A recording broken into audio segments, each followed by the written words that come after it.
Kita mengucap syukur pada pagi hari ini. Bapa, kami berterima kasih karena Engkau ada di tengah-tengah kami. Kami menikmati hadirat-Mu dalam pujian ini. Baik kami yang di Bethlehem Hall maupun yang di rumah, kami menikmati Engkau pada hari ini. Engkau Allah yang baik, Engkau Allah yang luar biasa, Engkau yang layak disembah, Engkau yang layak untuk dihormati. Engkau Tuhan Allah di atas segala Allah. Terima kasih Bapak buat hari ini. Kami mengucap syukur buat hari yang baik yang Tuhan berikan buat kami. Kami terima semua yang baik pada hari ini, sementara kami hidup di dalamnya. Karena hari yang Tuhan ciptakan ini adalah hari yang baik, hari yang diberkati oleh Tuhan, dan kami mau hidup di dalamnya. Terima kasih Bapa yang baik. Ini pujian penyembahan kami kepada Tuhan, penghormatan kami dalam bentuk pujian dan penyembahan kami.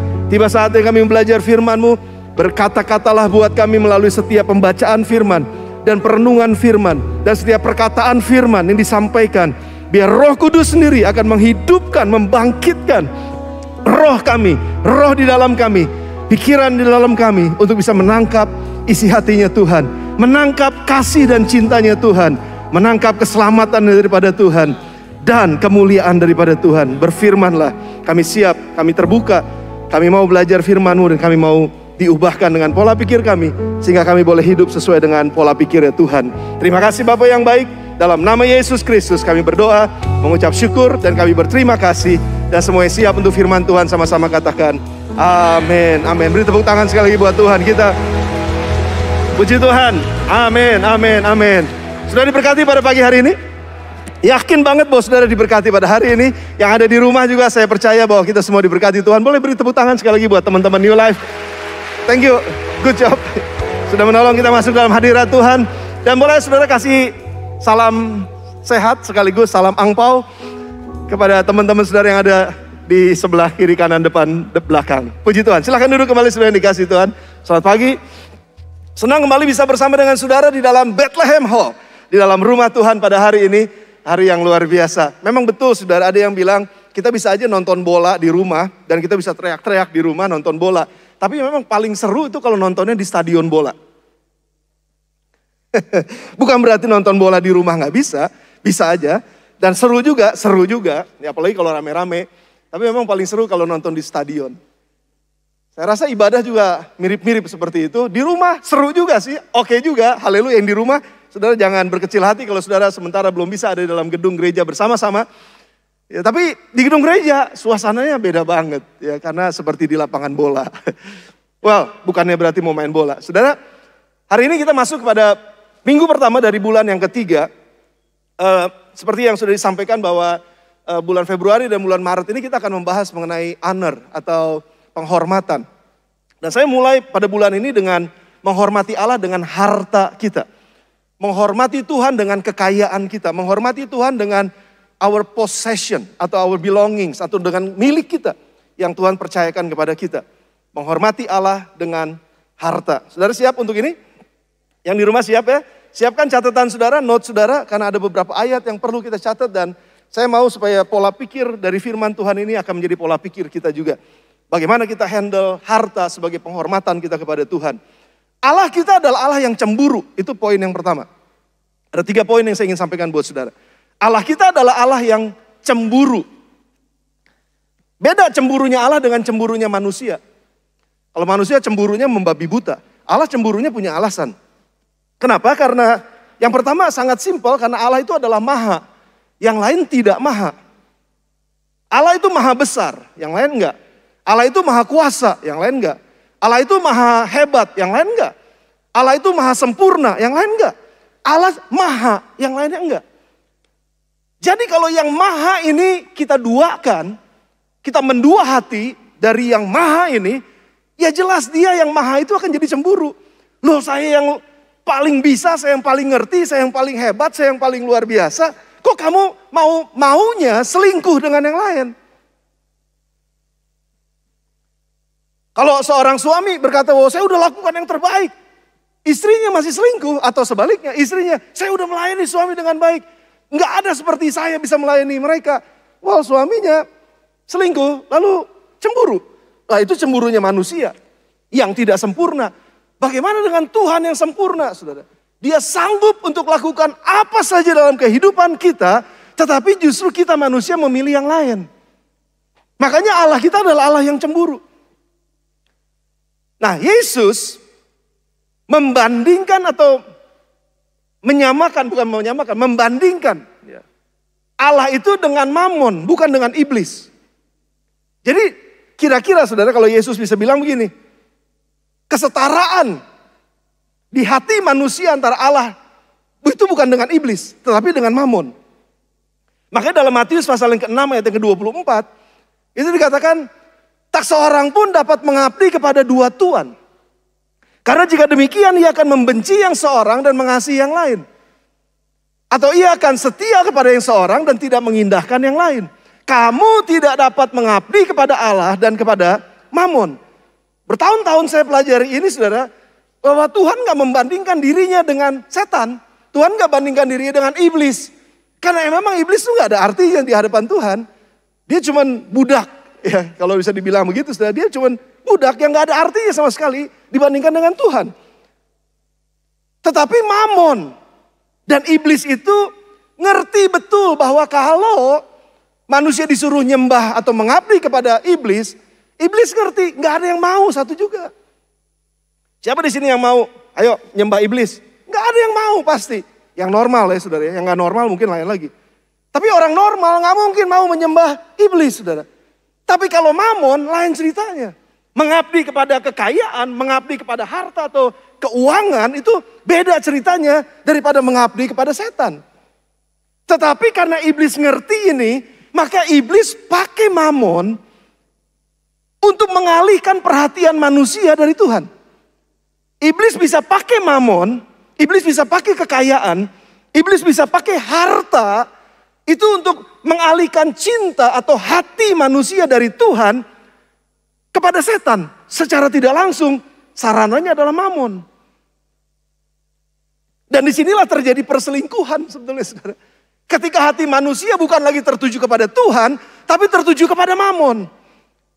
Jangan salah mengerti saya nggak sedang bicara bahwa kita tidak membutuhkan Mammon. Nanti saya bahas lebih dalam. Tetapi ini urusan hati kita, urusan cinta kita, urusan perhatian kita ada di mana. Iblis mencoba untuk mengalihkan manusia daripada menyembah Tuhan, alih-alih memuji dan mengabdi kepada Tuhan. Iya, seharusnya kan kepada saya. Itu yang iblis mau. Dan sekali lagi dia gunakan Mammon. Dan ketika hati manusia beralih dari Tuhan kepada Mammon, disitulah terjadi perselingkuhan. Nah ini dia, perselingkuhan rohani ya. Di mana hati manusia udah gak tertuju lagi kepada Tuhan. Hati manusia tidak lagi mencintai Tuhan. Tapi hati manusia mulai tertuju kepada Mammon dan mencintai harta dan kekayaan. Disitulah letaknya perselingkuhan. Makanya Yakobus pasal yang pertama ayat yang ke-8 katakan, mereka yang mendua hati tidak akan tenang dalam hidupnya. Mendua hati. Yesus sudah jelas kok bilang, kamu gak bisa menyembah atau mengabdi kepada dua tuan dalam waktu yang bersamaan. Gak bisa. Pasti salah satu kamu akan cintai, salah satu kamu akan benci. Salah satu aja pilih. Dan kalau orang mendua hati seperti ini, gak akan tenang dalam hidupnya. Makanya dilanjutkan oleh Yakobus pasal yang keempat, ayat yang keempat dibilang bahwa kamu orang-orang yang tidak setia. Kalau saudara baca dalam bahasa Inggrisnya itu disebut adulterous atau pejinah, orang yang berjinah. Ini Yakobus lagi ngomong keras mengenai mencintai dunia, mencintai Tuhan dan mencintai dunia. Mencintai Tuhan dan mencintai harta. Mencintai Tuhan dan mencintai semua kesenangan dunia yang berasal dari keinginan akan harta itu. Jadi Yakobus ini dikatakan, hai kamu yang tidak setia. Orang-orang yang tidak setia. Hai kamu pejinah. Sebetulnya bicara itu sudah bahasanya. Tapi diterjemahkan tidak setia. Tidakkah kamu tahu bahwa persahabatan dengan dunia. Kalau saudara nanti pelajari lebih dalam lagi. Kata persahabatan itu sebenarnya bilang gini. Bahwa perjinahan dengan dunia adalah permusuhan dengan Allah. Dengan memilih saya mencintai Mammon, saya mencintai harta, saya memilih untuk mengabdi kepada harta, bukan kepada setan, saudara, tapi kepada harta, maka sebetulnya saya sedang menempatkan diri sebagai musuhnya Allah. Wow, ini jadi begitu serius, saudara. Nah, cuman Tuhan itu mau memberkati kita. Jadi nggak ada salahnya dengan harta sebetulnya, nggak ada salahnya dengan Mammon. Nggak ada salahnya dengan kekayaan, nggak ada salahnya. Itu cuma sarana. Itu cuma sesuatu yang memang ada Tuhan siapkan dalam dunia ini. Tetapi ketika hati manusia condong ke sana, itulah letak permulaan dari masalah. Nah, Allah mau memberkati manusia dengan kekayaan. Namun, iblis juga bisa memberikan kekayaan kepada manusia. Saudara percaya itu? Bisa, saudara. Kita bisa aja bilang, saya nggak mau nyembah setan. Tapi begitu kita memilih untuk menyembah Mamon atau mengabdi kepada Mamon, mencintai Mamon lebih daripada Tuhan, maka di situ kita sedang sebetulnya menempatkan diri menjadi musuhnya Tuhan. Dan musuhnya Tuhan siapa? Iblis itu musuh kita. Iblis itu jelas musuh kita. Dan kita menempatkan diri menjadi sekutunya iblis ketika kita mencintai Mamon dan meninggalkan Tuhan. Matius pasal 4 ayat 8 sampai dengan ayat yang ke-9. Ini buktinya, saudara. Matius pasal 4 ayat 8 sampai 9. Itu salah satu pencobaan yang Yesus alami dari iblis adalah ketika itu iblis membawa Yesus naik ke atas gunung lalu dikatakan begini, lihat semua kekayaan yang ada di dalamnya. Nih, kamu lihat nih dari ujung ke ujung, itu luar biasa, kaya luar biasa. Aku akan berikan kepadamu, setan loh yang bilang, saudara. Kepada Yesus, aku akan berikan kepadamu kalau engkau sujud menyembah kepadaku. Ya jelas lah gak ada yang mau. Sekali lagi gak, Yesus sendiri jelas. Siapa? Masa Yesus mau menyembah setan? Hanya untuk kekayaan. Tapi dengan kata lain sebenarnya Alkitab sedang katakan, kalau kamu memilih untuk mencintai dan mendapatkan semua ini sebagai keinginanmu, sebagai hasratmu, sebagai tujuan hidupmu, mendapatkan semua kekayaan ini, dengan kata lain kita sedang menyerahkan hidup kita untuk menyembah setan. Sekali lagi saya nggak bilang bahwa kalau kita diberkati dengan kekayaan kita lagi menyembah setan. Bukan itu, saudara. Sudah ngerti maksud saya? Yang bersama dengan saya katakan yes. Thank you. Saya jelas pastikan bahwa saudara nggak salah mengerti. Nah, iblis dapat memberikan kekayaan dunia. Dia tipu manusia untuk mempercayai bahwa kekayaanlah yang memberikan kebahagiaan. Iblis itu bapak dari semua penipu. Dan dia tipu manusia untuk mempercayai bahwa hanya dengan kekayaanlah kamu bahagia. Dengan kekayaanlah kamu dipandang oleh orang. Dengan kekayaanlah kamu menjadi orang yang tenang. Dengan kekayaanlah kamu bisa memperoleh kepercayaan diri. Dengan kekayaanlah kamu akan menerima pengakuan dari orang lain. Dengan kekayaanlah satu-satunya cara kamu diterima dalam masyarakat.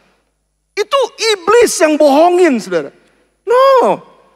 Bedakan antara keinginan dengan kebutuhan. Bedakan keinginan dengan kebutuhan. Orang ingin semua yang ada dalam dunia ini. Supaya saya diterima, supaya saya kelihatan keren, supaya kelihatan hebat, supaya saya diterima dalam masyarakat, diakui. Supaya saya kelihatan jadi orang yang berhasil, jadi orang yang sukses. Dan iblis tipu manusia. Satu-satunya cara adalah dengan dapatkan kekayaan.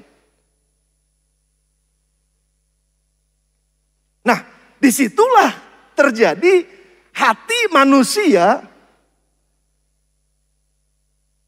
itu mencintai Mamon. Karena kalau saya nggak punya Mamon, saya nggak punya uang, saya nggak punya harta, saya nggak diterima, saya nggak dihargai. Saudara punya atau nggak punya harta, saudara udah diterima oleh Tuhan. Saudara punya nggak punya uang banyak, saudara diakui sebagai anak-anak Allah. Pengakuan dari Tuhan cukup buat kita. Jangan ditipu bahwa mesti punya kekayaan dulu, baru saya diakui. Itu manusia. Tapi Tuhan cara pandangnya beda. Dia terima kamu apa adanya. Dia terima saudara dan saya, entah di rekening saudara ada 1 miliar atau nggak ada 1 miliar. Dia terima kita apa adanya. Tapi dia nggak mau kita tetap apa adanya. Dia mau memberkati kita dengan caranya. Tapi ingat saudara sekali lagi, jangan setting hati kita untuk terus tertarik dan mencintai dunia ini dengan semua kekayaannya. Karena dengan demikian kita menempatkan diri sebagai musuhnya Allah. Makanya jangan heran Paulus nasihatkan kepada Timotius. 1 Timotius pasal yang ke-6 ayat yang ke-10. Karena akar dari segala kejahatan adalah cinta uang. Dengar saya baik-baik. Akar dari segala kejahatan itu bukannya uang. Jadi jangan nanti saudara dapat uang terus saudara bilang setan. Gitu. Jangan nanti saudara dapat uang saudara bilang wah ini berbahaya gitu. Saudara dapat uang ucap syukur. saudara dapat berkat ucap syukur. Karena hanya cinta akan uanglah yang menjadi akar segala kejahatan. Kata cinta itu nggak boleh lewat, saudara. Kata cinta itu nggak boleh hilang. Cinta akan uang itu adalah akar dari segala kejahatan. Tapi uangnya enggak, hartanya enggak. Karena itu netral. Harta itu nggak jahat, harta itu netral. Tapi begitu hati kita condong kepada harta, mencintai harta lebih daripada mencintai Tuhan, maka disitulah mulai tumbuh akar kejahatan. Sebab dengan memburu uanglah, boleh kembali di 1 Timotius 6 ayat 10. Karena dengan berburu uanglah orang jatuh ke dalam berbagai-bagai pencobaan. Menyimpang dari iman, sudah perhatikan, menyimpang dari iman. Dan karena akar dari segala kejahatan adalah cinta, hatinya tertuju kepada uang, tertuju kepada mamon, tanpa disadari. Seperti saya katakan di awal. Mereka sudah setting their heart, setting hati mereka untuk sebetulnya mengabdi kepada setan. Wah, ini jadi serius, saudara. Sekali lagi ya, jangan salah ngerti saya. Uang bukan akar dari segala kejahatan. Tapi cinta, kata cinta itu penting. Akan uang, cinta uang, itulah yang menyebabkan tumbuh akar. Kalau udah tumbuh akar, bisa tumbuh batang. Kalau udah tumbuh batang, bisa tumbuh buah. Itu yang bahaya. Makanya jangan heran, ada banyak orang mencuri, menipu, bohongin orang lain untuk memperoleh kekayaan. Jangan heran orang merampok, korupsi untuk mendapatkan kekayaan. Jangan heran orang membunuh, bahkan membinasakan untuk dapatkan apa yang dia mau, apa yang dia inginkan dalam hatinya. Dan bukankah itu adalah gambaran dari iblis yang datang hanya untuk mencuri, membunuh, dan membinasakan. Jadi kalau dengan kata lain, saudara, kalau ada orang-orang yang mencintai uang, yang mencintai mamon, yang mencintai harta, tentu saja lebih daripada Tuhan, maka mereka ini sebenarnya sedang menempatkan diri untuk memiliki akar kejahatan itu. Dan pada akhirnya bisa berusaha menghalalkan segala cara, apa saja dihalalkan segala cara untuk mendapatkan kekayaan. Dan ujungnya adalah jerat dari iblis mengikat orang ini. Dan orang itu sebenarnya ada dalam perhambaan setan. Yang bersama dengan saya katakan amin, saudara. Penting banget ini dasar buat kita. Sehingga nanti, saya harus jujur sama saudara, ada banyak hamba Tuhan takut ngomong tentang uang di gereja. Takut ngomong tentang memberi, padahal kunci diberkati adalah memberi. Saya berani ngomong memberi sama saudara karena saya ngerti dasar firman Tuhan ya. Saya percaya bahwa saudara mencintai Tuhan dengan sungguh-sungguh. Dan kalau kita berani mencintai Tuhan dengan sungguh-sungguh, kita nggak sayang sama harta kita untuk dipersembahkan atau untuk dibagikan mungkin buat orang lain. Wah, saya akan tahan dulu ini sebentar karena itu bagian belakang. Tapi ngerti dulu maksud saya, saudara. Jadi kalau kita ngomong uang, masyarakat kita ini sangat sensitif. Jadi makanya dibilang, aduh udah kalau ngomong uang mah udah jangan deh ya, sensitif banget dah. Kenapa? Karena itu tadi prinsipnya, saudara. Karena ada hati yang punya akar kejahatan, karena ada cinta. Sebenarnya kalau kita melepaskan cinta akan uang dan memegang cinta akan Tuhan, nggak perlu takut ngomong uang. Nggak perlu takut juga dengan harta dan berkat, nggak perlu takut, saudara. Karena kita ngerti siapa yang kita cintai dan siapa yang kita sembah. Bukan uang, tapi Tuhan. Nah, poin saya yang kedua adalah, itu tadi, Allah kita adalah yang cemburu. Yang kedua, Allah adalah Allah yang memberkati kita dengan caranya. Tuhan punya cara untuk memberkati kita. Kalau iblis cara memberkati kita tadi ya, seperti tadi. Dia sebarkan cinta akan uangnya. Tapi Tuhan mah enggak. Tuhan selalu mengarahkan cinta kita kembali kepadanya. Karena dengan kita mencintai Tuhan, berkat otomatis mengikuti. Beda kalau kita cinta mamon, kita akan kejar mamonnya, kehilangan Tuhannya. Tapi kalau kita mendapatkan Tuhannya, berkat mamonnya kita terima. Are you with me? Sudah bersama dengan saya? Allah mau memberkati kita dengan caranya. Tapi dia mau mulai dengan hati yang mencintai dan hati yang mengabdi kepadanya. Itu cara Tuhan memberkati kita. Jadi saudara, kalau saudara mau diberkati, jangan mulai dari berapa banyak saya akan dapatkan. Jangan mulai dari berapa banyak gaji saya. Berapa banyak nanti bonus saya. Berapa banyak keuntungan saya. Kalau saudara mau diberkati Tuhan, jangan cari berapa banyaknya itu dulu. Cari dahulu kerajaan Allah dan kebenarannya. Maka semuanya akan ditambahkan kepadamu. Itu cara Tuhan memberkati kita. Makanya Matius pasal yang ke-6 ayat yang ke-21 katakan, di mana hartamu berada, di situ hatimu berada. Jadi jangan terbalik, di mana hatimu berada, di situ hartamu, bukan. Di mana hartamu berada, simpan hartamu di dalam Tuhan. Kekayaan dalam Tuhan. Cari kekayaan Tuhan. Kekayaan dalam kemurahan, kekayaan dalam kebajikan, kekayaan dalam kemurahan hati, dalam kebaikan, dalam kesetiaan. Perkaya itu semua. Otomatis, kalau kekayaan kita ada di situ juga hati kita ada. Dan kalau hati kita ada di situ, otomatis berkat Tuhan akan mengalir kepada kita. Pegang ini kebenaran baik-baik, saudara. Jangan terbalik-balik. Makanya tadi saya katakan Matius 6 ayat 33. Caranya Tuhan memberkati kita adalah carilah dahulu kerajaan Allah dan kebenarannya. Jadi jangan mencari semuanya akan ditambahkan. Jadi selalu nyari tambahan. Orang yang selalu kerja nyari tambahan, itu sebetulnya sedang salah memprioritaskan. Bukannya nggak boleh saudara dapat tambahan, boleh-boleh aja. Tapi intinya yang dicari bukan tambahannya. Yang dicari tambah cinta Tuhan, tambah cinta istri, tambah cinta keluarga, tambah cinta pekerjaan, tambah cinta dirinya sendiri, memperbaiki dirinya sendiri. Itu terus yang dicari, kebenaran Allah dan kerajaannya. Maka semua tambahannya akan ditambahkan kepadamu. Halo? Saya ambil contoh satu aja saudara. Amsal 28 ayat yang ke-20. Ini caranya Tuhan memberkati kita. Orang yang dapat dipercaya mendapat banyak berkat. Cepat katakan amin. Orang yang dapat dipercaya mendapat banyak berkat. Tetapi orang yang ingin cepat menjadi kaya tidak akan luput dari hukuman. Orang yang dapat dipercaya. Jadi saudara balik lagi nih. Bertahun-tahun saya nggak lagi berdoa untuk selalu Tuhan berkati saya. Tuhan berkati saya. Doa saya beda. Doa saya salah satunya adalah gini. Tuhan jadikan saya orang yang dapat dipercaya. Itu aja. Tuhan jadikan saya orang yang dapat dipercaya.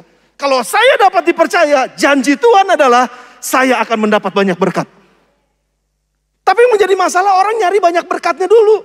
Tapi nggak membangun dirinya untuk dapat dipercaya. Dapat dipercaya inilah yang disebut dengan kerajaan Allah dan kebenarannya. Jadi kalau kita cari terus ini, kita usahakan terus ini, berkat ngikutin kita. Siapa yang mau diudak-udak sama berkat?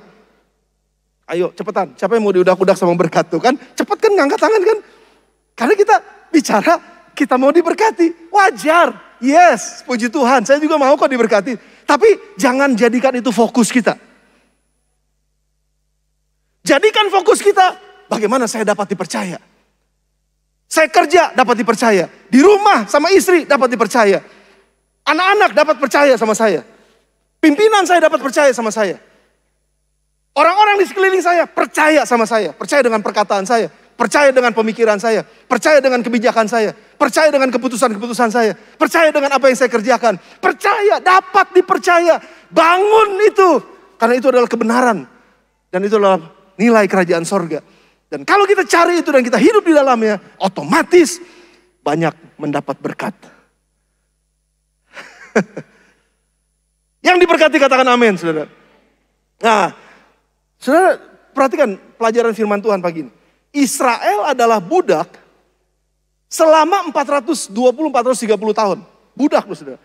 Tapi tiba-tiba menjadi miliarder dalam satu malam.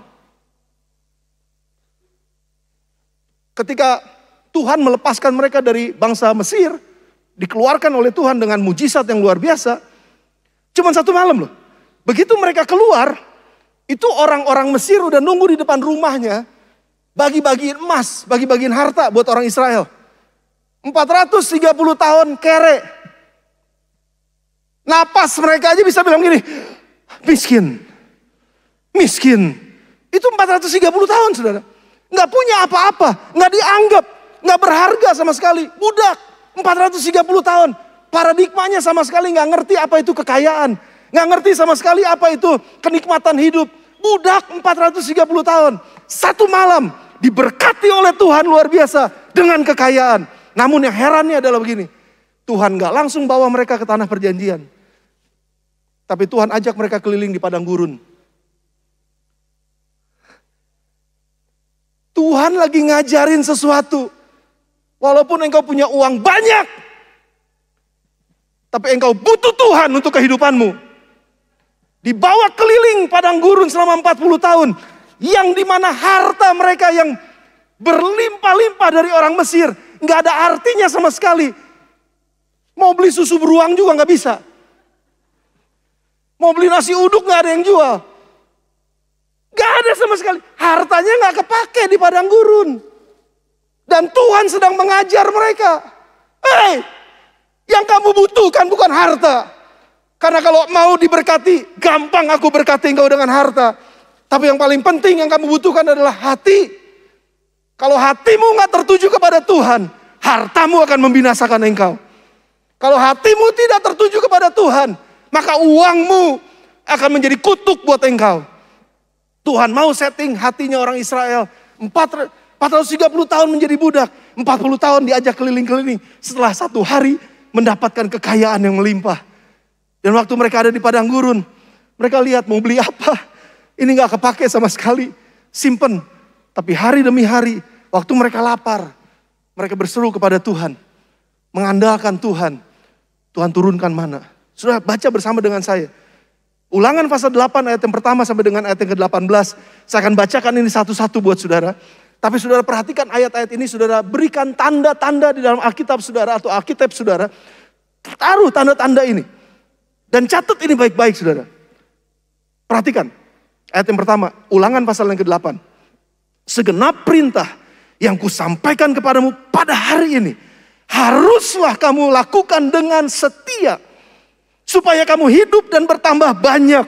Dan kamu memasuki serta menduduki negeri yang dijanjikan Tuhan dengan sumpah kepada nenek moyangmu. Perhatikan, hatimu mesti tertuju kepada perintah Tuhan. Mencintai Tuhan. Ingat, ayat 2. Kepada seluruh perjalanan yang kau lakukan atas kehendak Tuhan Allahmu. Di padang gurun selama 40 tahun ini. Dengan maksud merendahkan hatimu. Dan mencobai engkau untuk mengetahui apa yang ada di dalam hatimu. Yakni apakah engkau berpegang pada perintahnya atau tidak. Apa yang ada di hatimu.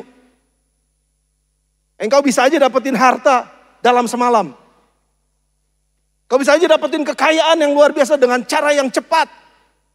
Tapi kalau hatimu nggak pada Tuhan, hati-hati. Jadi dia merendahkan hatimu, ayat 3. Membiarkan engkau lapar dan memberi engkau makan mana yang tidak kau kenal dan juga tidak dikenal oleh nenek moyangmu. Untuk membuat engkau mengerti bahwa manusia hidup bukan dari roti saja. Manusia hidup bukan dari merek Hermes saja. Manusia hidup bukan dari merek, gak boleh sebut merek. Tapi dari segala yang diucapkan Tuhan. Lihat, semua balik lagi kepada hatinya kepada Tuhan. Pakaianmu tidak menjadi buruk di tubuhmu. Dan kakimu tidak menjadi bengkak selama 40 tahun ini. Gak usah beli baju. Gak usah beli makan. Dipelihara. Mengucap syukur. Saudara punya anak kecil, tapi punya yang gede. Jadi baju yang gede buat yang kecil. Dituruninnya terus sepatunya buat yang kecil. 40 tahun loh saudara. Ayat yang kelima. Maka haruslah engkau insyaf bahwa Tuhan Allahmu mengajari engkau seperti seorang mengajari anaknya. Oleh sebab itu haruslah engkau berpegang pada perintah Tuhan Allahmu dengan hidup menurut jalan yang ditunjukkannya dengan takut akan Dia. Pelajaran ayat pertama sampai dengan ayat yang ke-6 mengajarkan kepada kita tujuan Tuhan membentuk hati yang mencintai dan mengabdi kepadanya. Itu lebih penting daripada diberkati dengan harta. Itu nomor 1. Ayat yang ke-7 sampai dengan ayat yang ke-10. Mari kita baca satu-satu saudara. Sebab Tuhan Allahmu membawa engkau masuk ke dalam negeri yang baik. Suatu negeri dengan sungai, mata air dan danau. yang keluar dari lembah-lembah dan gunung-gunung. Suatu negeri dengan gandum dan jelainya, dengan pohon anggur, pohon ara, pohon delima. Suatu negeri dengan pohon zaitun dan madunya. Suatu negeri di mana engkau akan makan roti dengan tidak usah berhemat.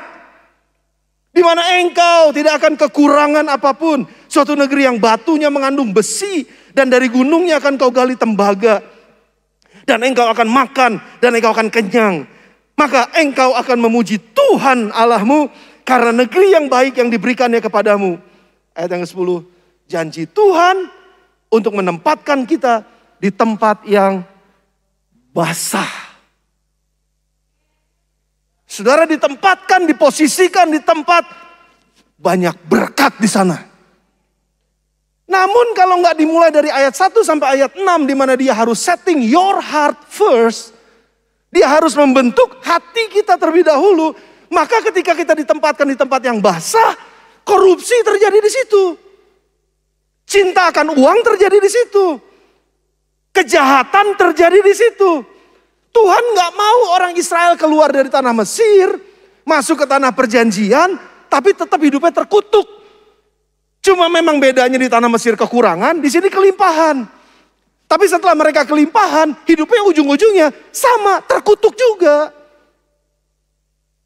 Itu yang Tuhan gak mau. Put in your mind. Tuhan mau memberkati kita. Taruh itu dalam pikiran kita, tapi dengan caranya. Bukan dengan cara kita.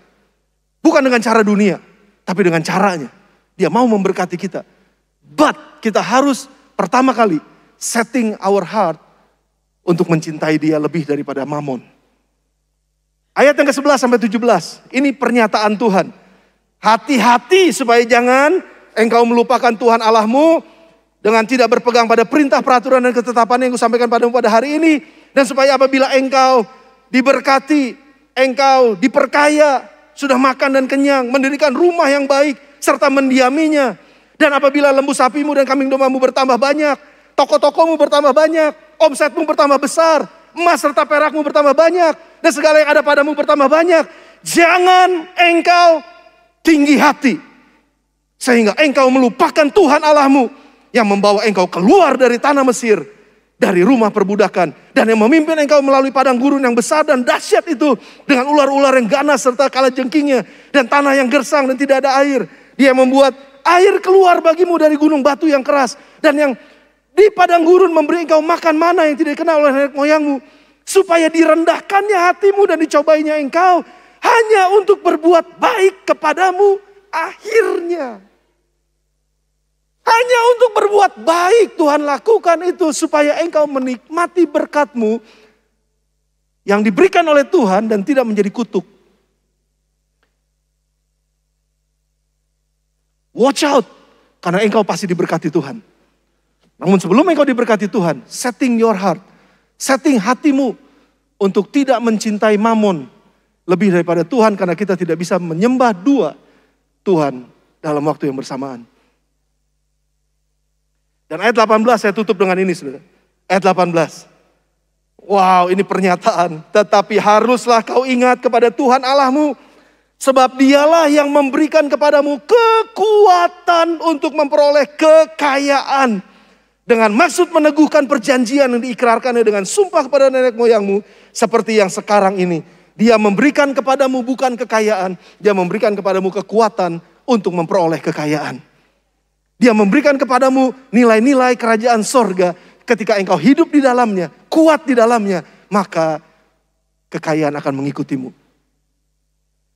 Ingat, sudah diberkati, itu karena Tuhan. Jangan pernah ada seorang pun yang sombong dan bilang ini harta saya. Ini hasil kerja saya. Kerja keras saya. Saya tutup bagian yang ketiga. Bagaimana sekarang kita menghormati Allah dengan harta kita? Yang pertama, saudara, catat yang baik-baik. Bagaimana kita menghormati? Ini menjadi nilai buat kita semua Bethlehemers. Dan saudara yang mendengar ini yang bukan Bethlehemers, ini juga buat saudara. Bagaimana kita bisa menghormati Allah dengan harta? Yang pertama, jujur dan benar dalam mempersembahkan harta kita kepada Tuhan. Jujur dan benar. Mari buka Maleakhi 1 ayat 6 sampai 8 dengan cepat, saudara. Waktunya memang jalannya cepat banget. Saya minta waktu sedikit lagi buat Stay screw oke ya? Baik, thank you. Maliaki 1 ayat 6 sampai dengan ayat yang ke-8.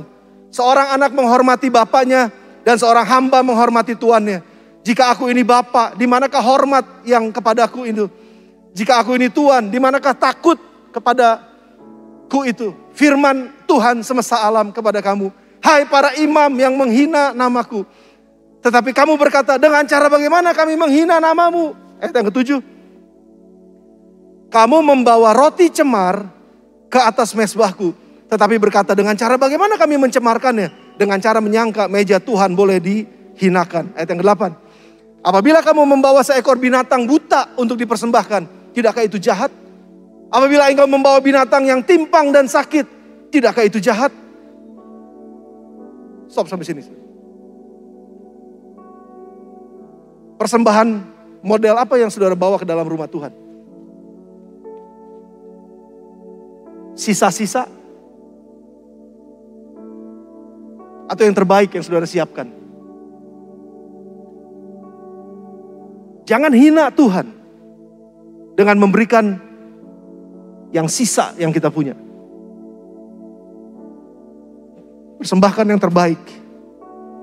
Dan kadang-kadang korban persembahan itu menyakitkan. Tapi kalau kita belajar menghormati Tuhan,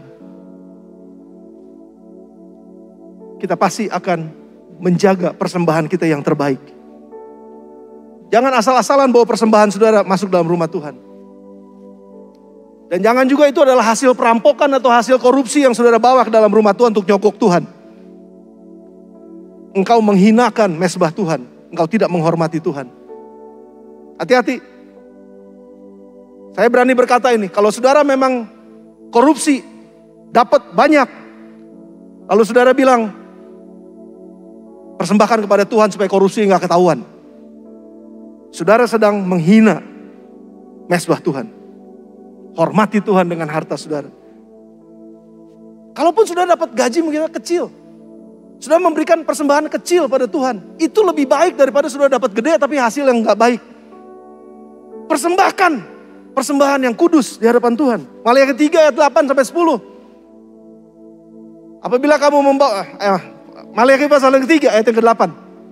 Bisa next Maliaki 3 ayat yang ke-8. Bolehkah manusia menipu Allah? Namun kamu menipu aku, kata Tuhan. Tapi kamu berkata, dengan cara bagaimana kami menipu engkau? Mengenai persembahan, persepuluhan, dan persembahan khusus. Kamu telah kena kutuk, tapi kamu masih menipu aku. Ya, kamu seluruh bangsa. Saudara, saya perlu jelaskan sedikit supaya kita ngerti. Kalau saudara nggak ngasih perpuluhan, saudara nggak dikutuk. Jadi jangan sampai ada pendeta yang mengatakan kepada saudara, kalau engkau nggak ngasih perpuluhan, engkau terkutuk. Dalam nama Yesus, kita sudah hidup bebas dari kutuk. Jadi jangan takut. Kalau saudara nggak ngasih perpuluhan, saudara nggak dikutuk. Tapi firman Tuhan katakan, engkau menipu aku, kata Tuhan. Engkau nggak jujur. Nggak dikutuk. Tapi engkau sudah hidup tidak jujur. Dan orang yang hidupnya tidak jujur di hadapan Tuhan, tentu saja dia sedang menaruh tempat bermusuhan dengan Tuhan. Pada saat itu orang Israel sudah terkutuk. Musim kekeringan, kemiskinan terjadi dalam hidup mereka. Mereka sudah terkutuk karena jauh dari Tuhan. Udah terkutuk seperti itu, masih nipu Tuhan. Gimana caranya? Nggak ngasih persembahan persepuluhan. Nipu Tuhan dengan persepuluhan. Hati-hati saudara. Sekali lagi saya bicara ini berani di hadapan saudara. Bukan untuk memperkaya gereja. Tapi untuk memberkati hidup saudara. Perpuluhan adalah kewajiban kita kepada Tuhan. Persembahkan perpuluhanmu ke dalam rumah Tuhan. Kembalikan itu bagiannya Tuhan. Jujurlah dengan itu. Bukan masalah besar kecilnya, bukan. Tapi ini masalah hatimu. Apakah engkau menghormati Tuhan atau enggak? Yang kedua, bagaimana menghormati Allah dengan harta kita? Tempatkan harta sebagai sarana Tuhan untuk memberkati kehidupan orang lain. 1 Timotius pasal yang ke-6 ayat 17 sampai dengan ayat yang ke-18. 1 Timotius pasal yang ke-6. Ayat yang ke-17 sampai dengan ayat yang ke-18. Peringatkanlah kepada orang-orang kaya di dunia ini agar mereka jangan tinggi hati dan jangan berharap kepada sesuatu yang tidak tentu seperti kekayaan. Ayat 18. Melainkan kepada Allah dalam kekayaannya memberikan kepada kita segala sesuatu untuk dinikmati. Puji Tuhan. Untuk dinikmati oleh kita. Tapi Ayat yang ke-18, peringatkan agar mereka berbuat baik setelah kita nikmati kekayaan, berbuat baik juga, menjadi kaya dalam kebajikan, suka memberi dan membagi kepada orang lain. Itu cara kita menghormati harta kita, menghormati Tuhan. Amsal 22 ayat yang ke-9. Ada beberapa ayat yang perlu kita catat sedikit lagi, saudara. Orang yang baik hati akan diberkati karena ia membagi rezekinya dengan si miskin. Generosity itu adalah cara kita menghormati harta, menghormati Tuhan dengan harta kita. Lukas 16 ayat 9 sampai dengan ayat yang ke-12. Tempatkan harta sebagai sarana Tuhan untuk kita memberkati hidup orang lain. Dan aku berkata kepadamu, ikatlah persahabatan dengan menggunakan mamon yang tidak jujur. Ingat, mamon jadiin sahabat, jangan jadiin tuan. Supaya jika mamon itu tidak dapat menolong lagi, kamu diterima di dalam kemah abadi. Ayat yang ke-11. Jadi jikalau kamu tidak, ayat yang ke-10. Ayat yang ke-10 dulu, saudara. Boleh balik lagi. Barang siapa setia dalam perkara-perkara kecil, ia setia juga dalam perkara-perkara besar. Dan barang siapa tidak benar dalam perkara-perkara kecil, ia tidak benar juga dalam perkara-perkara besar. Dan jika kamu tidak setia dalam mamon yang tidak jujur, siapakah yang akan mempercayakan kepadamu harta yang sesungguhnya? Setia, kelola keuanganmu dengan baik. Kelola keuanganmu dengan benar. Jangan dipakai sembarangan. Jangan diaur-aur kemana-mana. Jangan dihambur-hambur, gak karu-karuan. Setia dengan harta yang Tuhan percayakan. Itu cara kita menghormati Tuhan. Saya punya quote 2 buat saudara, kalau bisa ditampilin. Atur hartamu sebelum ia mengatur hidupmu. Sekali lagi. Atur hartamu sebelum ia mengatur hidupmu. Dan jangan pernah izinkan harta ngatur hidup kita. Utang di mana-mana. Itu mengatur hidup kita artinya. Kita harus atur dia supaya dia nggak atur hidup kita. Dan yang kedua, cara terbaik melepaskan cinta pada mamon adalah melepaskannya saat kita sangat menginginkannya. Catat nih baik-baik, saudara. Cara kita melepaskan cinta pada mamon adalah lepaskan dia saat kita sangat menginginkannya. Barang siapa yang berani melepaskan, dia mendapatkan. Tapi barang siapa yang pegangin terus, takut kehilangan, dia akan kehilangan. Itu firman Tuhan. Pegang ini baik-baik, saudara. Dan yang terakhir, ucapkan syukur untuk berkat yang kita terima sebagai upah dari Tuhan karena melakukan kebenaran. Ibrani 13 ayat yang ke-5. Janganlah kamu menjadi hamba uang dan cukupkanlah dirimu dengan apa yang ada padamu. Karena Allah telah berfirman, aku sekali-kali tidak akan membiarkan engkau dan aku sekali-kali tidak akan meninggalkan engkau. Yang percaya katakan amin. Tuhan tidak pernah meninggalkan kita. Dan mari kita tutup dengan ayat yang sangat terkenal. Filipi pasal yang keempat, ayat 12 dan ayat yang ke-13. Aku tahu apa itu kekurangan dan aku tahu apa itu kelimpahan. Dalam segala hal, dalam segala perkara, tidak ada sesuatu yang merupakan rahasia bagiku. Kelebihan, kekurangan, dalam hal kenyang, kelaparan, tidak ada sesuatu yang rahasia bagiku. Kelimpahan maupun kekurangan. Tapi ayat yang ke-13 katakan apa, saudara? Segala perkara, dalam kelimpahan kekurangan, dalam kelebihan kekurangan, dapat kutanggung dalam Dia yang memberi kekuatan kepadaku. Karena Dia tidak pernah meninggalkan aku.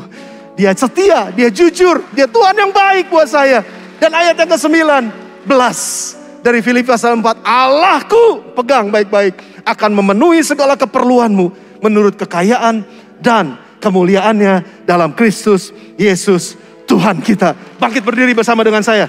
Mari semua bangkit berdiri bersama dengan saya. Nyanyikan satu pujian sambil kita mempersiapkan diri untuk mengambil bagian dalam perjamuan kudus. Sambil kita menyanyikan satu pujian, Singers akan menolong kita, New Life akan menolong kita.